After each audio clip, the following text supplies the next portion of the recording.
Rappelez-vous quand Poutine a dit que son opération militaire spéciale en Ukraine serait terminée en 2 semaines. Ouais, à propos de ça. Cela fait plus de 2 ans et demi. Et au lieu d'écraser Kiev, l'armée russe se fait botter les fesses par un pays 2 fois plus petit.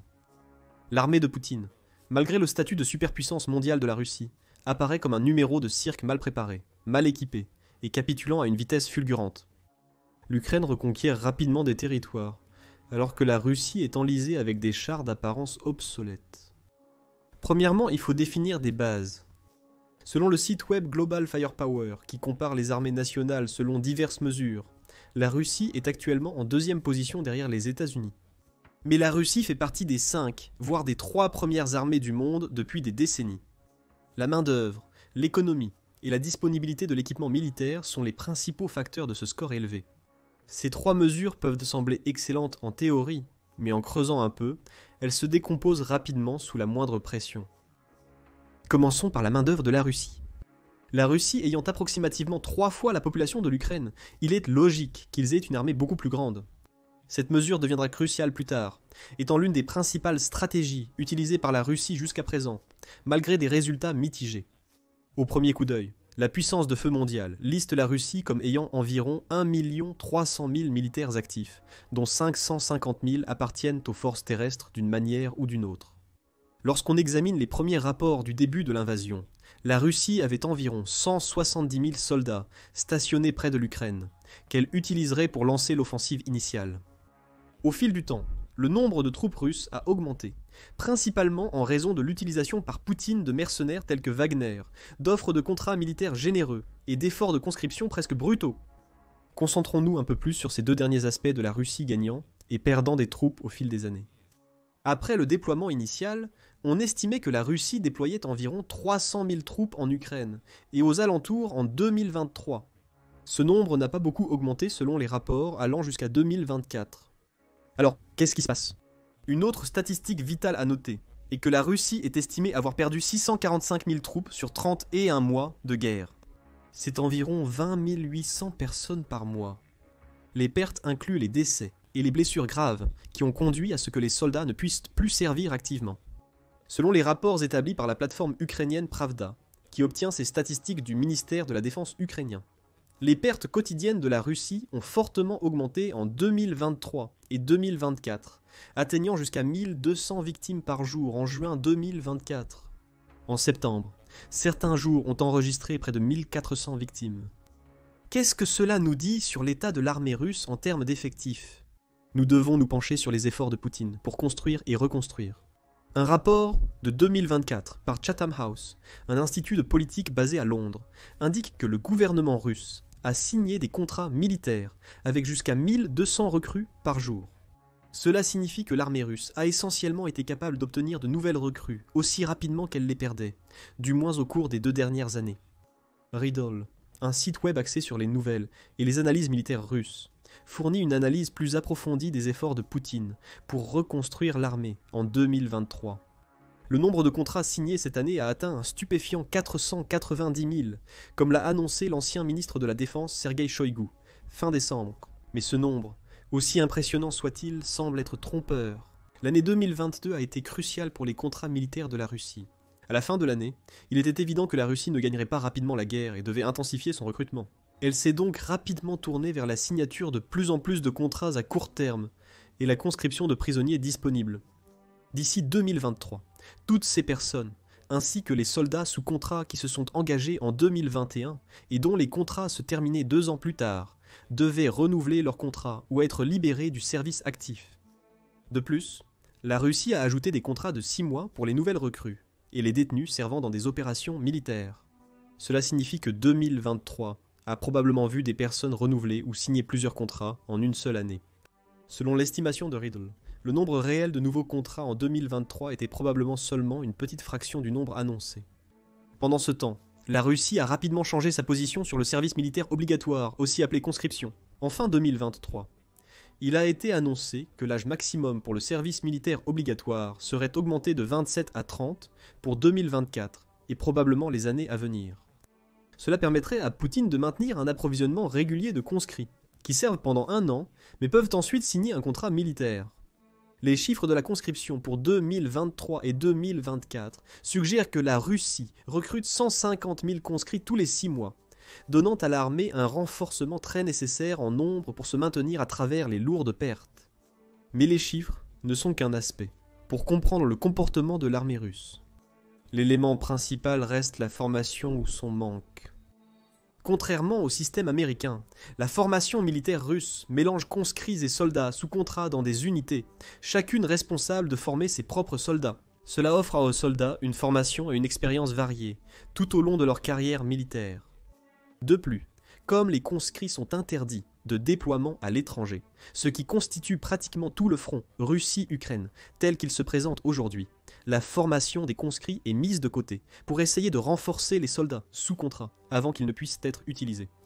Malgré tout, des rapports suggèrent qu'au lieu de la formation militaire requise de plusieurs mois, les recrues reçoivent au mieux quelques semaines de formation de base avant d'être envoyés en première ligne à l'arrivée d'un nouveau groupe de conscrits. Ce constant renouvellement de personnes à travers la formation ne fait qu'aggraver les problèmes existants dans l'armée.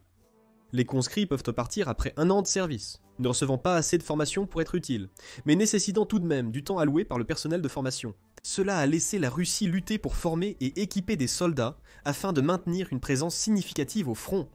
C'est là que la notion des populations relatives des deux pays et des chiffres de la main-d'œuvre entre en jeu. La capacité de la Russie à faire pression sur l'organisation du traité de l'Atlantique Nord pour qu'elle fournisse moins d'aide à l'Ukraine par le biais d'une constante intimidation nucléaire a sapé l'armée ukrainienne. Cela a permis à Poutine de lancer des offensives opportunistes, malgré les pertes russes plus importantes que celles de l'Ukraine. Cela s'était illustré dans ce qu'on appelle l'invasion d'été, où les tactiques nébuleuses de la Russie ont causé jusqu'à 70 000 victimes et de nombreuses pertes de matériel de leur côté en l'espace de quelques mois.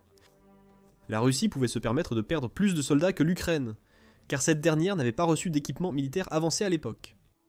Après tout, il pouvait déployer de nouvelles recrues, bien plus rapidement, les armées disposant d'équipements et de technologies militaires similaires. Cependant, nous pouvons voir comment cela s'est passé pour la Russie ces derniers mois.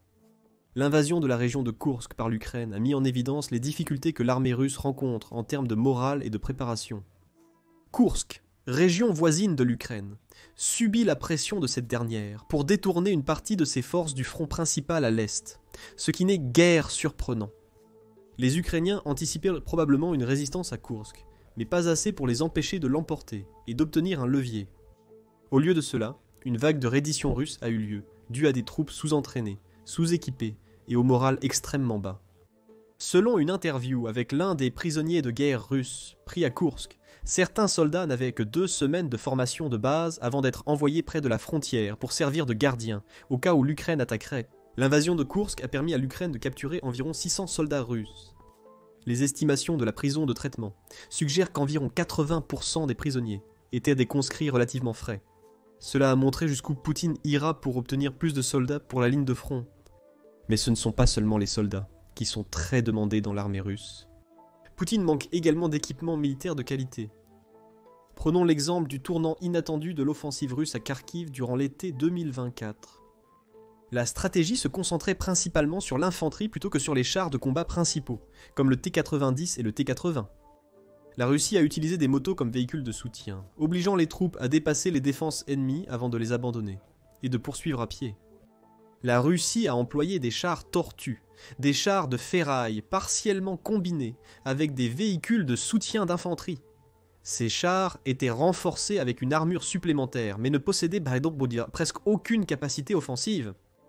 Le seul but de ces chars de fortune était d'absorber autant de tirs ennemis que possible, de protéger l'infanterie russe et de les rapprocher de la ligne de front supposée. Comme vous le savez probablement, toute la stratégie a été un échec colossal. Alors, qu'est-ce qui n'a pas fonctionné avec l'équipement militaire russe? La deuxième meilleure armée mondiale devrait avoir assez de chars et de blindés pour lancer une attaque multivolée. La réponse à cela est un peu complexe. Décortiquons l'armement de la Russie en quelques catégories. D'abord, il y a les chars de combat principaux. On peut dire que le char de combat principal de la Russie est le T-80, un char un peu plus ancien dont la production a débuté au plus fort de l'Union soviétique, au milieu des années 70. Selon Warpower Russia, un site web dédié au suivi de l'équipement militaire russe, la Russie dispose actuellement d'environ 3500 de ces chars, ce qui en fait probablement les véhicules militaires terrestres les plus puissants de son inventaire. Bien que le T-80 et techniquement des caractéristiques similaires à celles des États-Unis. Et aux chars européens fabriqués à la même époque, toute la ligne de chars T a un défaut mortel dont les Ukrainiens ont pu tirer parti, et c'est le fait que les chars russes utilisent un système de rechargement automatique. Vous voyez ? Le système stocke les munitions juste en dessous de la tourelle, gardant les munitions de rechange et le propulseur dangereusement près du sol et protégé par relativement peu d'armure. Si un engin, tel qu'une bombe ou un drone, explose sous le char, mais au-dessus du sol, ou directement sous la tourelle, l'explosion qui en résulte peut provoquer l'explosion du propulseur, détruisant très probablement le char entier de l'intérieur, vers l'extérieur. Ce phénomène est appelé une décapitation explosive, car la tourelle tombe. Dans les chars occidentaux, les systèmes de rechargement manuel sont internes, réduisant le risque d'interférences extérieures pouvant causer cela. En conséquence, les T-80 ont été sans cesse malmenés par les défenses anti-chars ukrainiennes. La prolifération de petits co-drones Koreshkanko livrant des charges explosives sous les chars avec précision est probablement la raison principale des pertes de chars russes. De plus, le char russe, le plus avancé, est le T-90, un blindé, relativement moderne, fabriqué pour la première fois, en 1992. Les chars ont finalement été légèrement améliorés jusqu'en 2017, les rendant quelque peu comparables à des chars comme le M1 Abrams en termes de munitions, de vitesse et de système de défense. La Russie dispose d'environ 600 de ces chars. Cependant, malgré tous ces avantages, le T-90 n'a pas particulièrement bien résisté aux défenses anti-chars ukrainiennes, notamment en raison du même défaut de conception dans son système de chargeur automatique que son prédécesseur. Des rapports de fin 2023 suggèrent que la Russie n'a commencé à utiliser et à perdre ses chars qu'après que les stocks initiaux de T-80 ont commencé à s'épuiser. L'augmentation des pertes de chars modernes était due au fait qu'ils étaient l'une des rares options restantes à déployer pour la Russie. Une estimation de début 2023 suggérait que la Russie pourrait produire environ 15 T-90M, l'une des versions les plus modernes du T-90 par mois. Cependant, selon Chatham House, cette pratique est peu durable à long terme, car la Russie manque de moyens pour obtenir des pièces modernes pour ses chars. Pour pallier la perte d'armure moderne, Poutine a été jusqu'à sortir de vieux T-72, T-64 et même T-62 de leurs entrepôts. Les T-72, en particulier, ont fait leur preuve comme l'un des chars soviétiques les plus fiables, malgré leur construction dans les années 70. La Russie déploie environ 9000 de ces chars, ce qui en fait sans doute les pièces les plus nombreuses. Selon Warpower Russia, Poutine a perdu plus de 1000 de ses chars dans le conflit. Encore une fois, le même concept s'applique en termes d'accumulation de pertes, avec des chars incapables de progresser en raison de l'assaut de drones et de défense anti-chars que l'organisation du traité de l'Atlantique Nord a sans relâche donné à l'Ukraine. Les pièces encore plus anciennes, les T-64 et 62, ne peuvent être décrites que comme des pièces de musée rénovées, que la Russie essaie d'utiliser du mieux qu'elle peut pour absorber les munitions ennemies. Au total, la Russie dispose d'environ 15 000 chars à sa disposition, avec environ 10 000 d'entre eux prêts pour le combat, et le reste nécessitant une rénovation. Pourtant, le pays a perdu 8 800 chars au total sur une période de 31 mois. Cela a mis une pression énorme sur l'industrie nationale pour créer ou rénover plus de chars. Malgré l'utilisation de 40% de son stock de chars prêts, la Russie n'a pas encore fait de progrès significatif dans son avancée en Ukraine pendant les 18 derniers mois de guerre. Cela montre à quel point l'Ukraine a réussi à exploiter les défauts de conception des chars russes et à les rendre incapables d'exercer autant de pression sur les lignes de front. Après les pertes initiales, la Russie a également été frappée de sanctions, la rendant incapable de produire en masse des pièces de chars pour reconstituer ses stocks.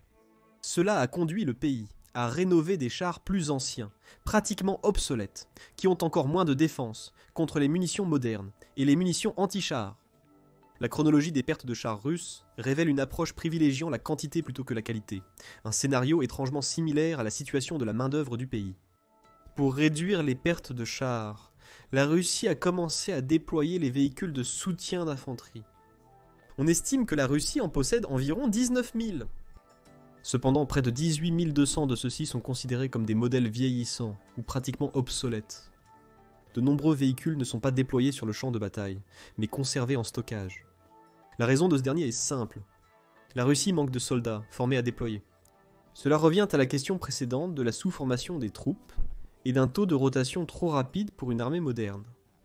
De plus, les escouades d'infanterie motorisée russes, c'est-à-dire l'alliance de l'infanterie et des véhicules de combat d'infanterie, présentent une faiblesse notable face à leurs équivalents occidentaux.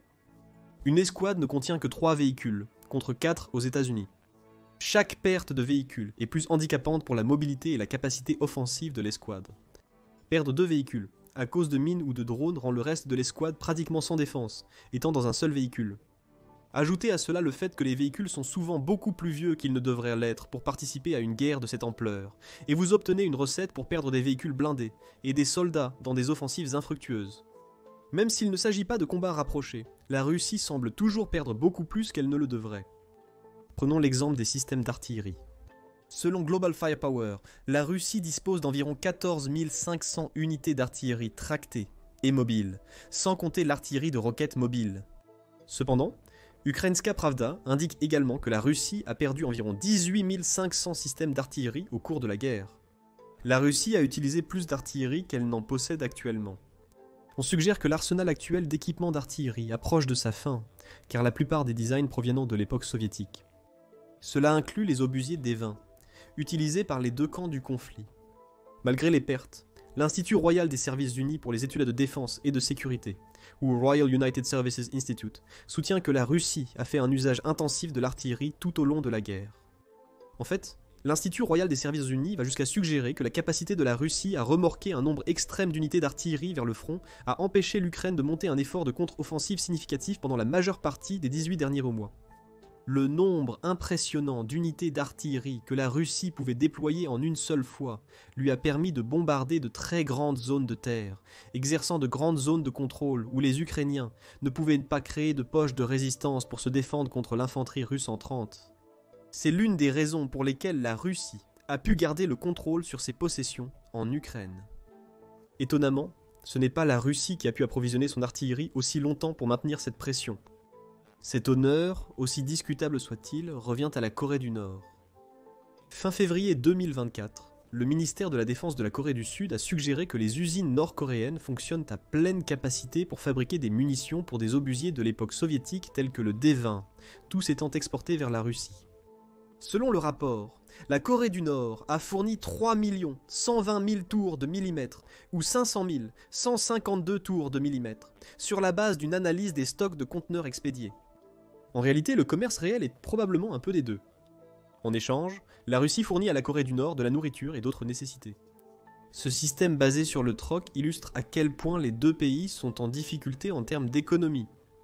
Ce n'est guère étonnant, car ils sont maintenant tous deux essentiellement isolés du monde extérieur. Mais ce n'est pas seulement la puissance terrestre que la Russie semble importer d'une manière ou d'une autre malgré les sanctions. Elle reçoit également des missiles balistiques et des drones fournis par un autre bienfaiteur, l'Iran. Le principal drone iranien a été le Shahedun 3.6, une munition en attente avec une portée de 1600 miles. La Russie a été sans pitié dans son utilisation de drones et de missiles pour bombarder les villes et les fronts ukrainiens, avec des conséquences terribles. Au début de septembre, une telle frappe a touché une académie militaire et un hôpital voisin, tuant plus de 50 personnes et en blessant plus de 200. L'Ukraine a utilisé efficacement les systèmes Patriot fournis par les États-Unis, réduisant l'impact des missiles. Toutefois, la pression sur l'espace aérien ukrainien explique aussi pourquoi l'Ukraine n'a pas entièrement repoussé l'offensive russe. Au sujet de l'espace aérien, l'armée de l'air russe est redoutable et n'est pas à sous-estimer. Sur le papier, l'armée de l'air russe a un avantage considérable. D'après Global Firepower, la Russie possède environ 809 avions de chasse. Parmi ceux-ci, on estime que 150 sont des Sukhoi Su-34 et 118 Su-35, qui est l'une des versions les plus modernes de cet avion. Le Su-35 est comparable au F-16 fabriqué aux États-Unis. Cependant, certains stratèges suggèrent que le F-16 est beaucoup plus durable et capable de gérer des missions à long terme, ainsi que d'avoir des exigences d'entretien et de maintenance plus faibles. Le Su-34 est une version plus ancienne de l'avion de chasse multirôle. Il est donc normal qu'il ne soit pas aussi performant. Malgré une comparaison avec les F-16, la Russie n'a pas vraiment réussi à déployer efficacement ses avions modernes. L'Ukraine a utilisé ses défenses aériennes terrestres, telles que les systèmes Patriot et l'Iris-T allemand. Ces derniers ont été cruciaux pour neutraliser la supériorité aérienne russe. Et tout cela avant que l'Ukraine n'obtienne ses propres F-16, ou plutôt, les avions que les pays de l'organisation du traité de l'Atlantique Nord ont donnés hors du sol. La Russie possède évidemment d'autres avions, en plus de ceux-ci. Le pays possède encore des stocks importants de vieux MiG-31, MiG-29 et Su-34. Toutefois, ces avions vieillissants, malgré leur grand nombre, ont un problème majeur. Ils approchent de la fin de leur service prolongé. Bien que potentiellement, à la hauteur des défenses anti-aériennes et de la force aérienne revigorée de l'Ukraine, une mission réussie mènerait inévitablement à la perte de ces avions par la Russie due à l'usure. De plus, l'Ukraine a réussi à détruire de manière significative les bases aériennes proches utilisées par les avions russes pour décoller. Cela augmente la distance de chaque vol et mission, réduisant ainsi la portée et la durée de vie totale des avions. Ainsi, l'Ukraine a évité d'être totalement contrôlée dans le ciel. Enfin, il reste la question des forces navales russes. La Russie possède plusieurs marines, l'une d'elles opérant en mer Noire et participant directement à la guerre. Alors que 2022 a vu les principaux ports ukrainiens occupés avec succès par les flottes russes et ses routes commerciales coupées, l'Ukraine a réussi à remporter quelques victoires vitales contre la Russie pour alléger la pression. Cela a été réalisé grâce à une combinaison de guerres de drones, frappant les ports russes vitaux, de ravitaillement, de réapprovisionnement et de repos dans la mer Noire. Des navires majeurs de la marine de la mer Noire ont été sévèrement touchés par des frappes de drones ukrainiens. La Russie n'a pas obtenu de domination sur la mer Noire, et l'Ukraine a réussi à relancer son commerce vital de céréales, presque au niveau d'avant-guerre. Donc, d'un point de vue matériel militaire, la Russie utilise soit des véhicules anciens, soit inefficaces, à la fois dans les airs et sur terre. L'Ukraine a utilisé efficacement les munitions reçues en don, pour repousser la majorité des avancées russes. Au cours des 18 derniers mois, Poutine semble avoir tenté de reconstruire les restes de sa force d'invasion initiale. La Russie a tenté de surpasser l'Ukraine en nombre plutôt qu'avec du matériel moderne, obtenant des résultats mitigés. Bien sûr, les deux côtés perdent certainement des hommes, et du matériel à un rythme alarmant. Cependant, l'invasion ukrainienne de Koursk a réussi à rallier une fois de plus l'organisation du traité de l'Atlantique Nord derrière l'Ukraine, les États-Unis promettant presque immédiatement après une autre série d'aides militaires. Pourquoi ? Parce que les menaces de Poutine ne fonctionnent plus. L'arsenal nucléaire de la Russie représente un danger pour l'organisation du traité de l'Atlantique Nord. Chaque fois que l'Alliance tentait de fournir une aide plus moderne à l'Ukraine, Poutine suggérait que cela franchirait l'une des soi-disant lignes rouges de la Russie, ce qui impliquerait qu'il riposterait avec des armes nucléaires. La dernière ligne rouge était que l'Ukraine puisse envahir la Russie sur son territoire. Plus d'un mois après les faits, la réponse du Kremlin reste modérée. On peut affirmer que Poutine ne croit plus en la capacité de la Russie à projeter sa puissance, donc l'organisation du traité de l'Atlantique Nord le fera probablement en retour. Comment la Russie compte-t-elle l'emporter sur l'Ukraine ? La survie dans une guerre d'usure, comme mentionné, est certainement une option. Même si la Russie a accumulé 645 000 victimes et a perdu 900 000 autres personnes à cause de l'émigration au cours des dernières années, les chiffres de la population lui sont toujours largement favorables par rapport à l'Ukraine. Mais l'invasion de Koursk et les frappes de drones ukrainiens plus récentes directement sur Moscou ont montré que le moral russe est sur le point de s'effondrer complètement. Maintenant que les moscovites eux-mêmes peuvent voir les dangers de la guerre, cela est devenu un autre domino qui peut tomber et contribuer à la chute éventuelle de Poutine du trône, pour ainsi dire. Au milieu de tout cela, l'économie russe est une autre victime de la guerre. D'après un rapport du ministère des Finances russe, environ un tiers du budget gouvernemental de 2024 est alloué au système militaire et à la défense nationale. C'est 140 milliards de dollars, soit environ 7% du produit intérieur brut de la Russie, un chiffre presque inouï dans le monde moderne. La Russie y était parvenue grâce à son industrie énergétique florissante. Cependant, cette industrie connaît aussi de sérieux revers. L'Ukraine a réussi à détruire quelques raffineries de pétrole clés dans l'ouest russe. L'État Russie n'accumulant pas ses ressources pétrolières et gazières, mais les utilisant immédiatement pour sa consommation intérieure ou l'exportation, des pénuries se sont généralisées dans le pays.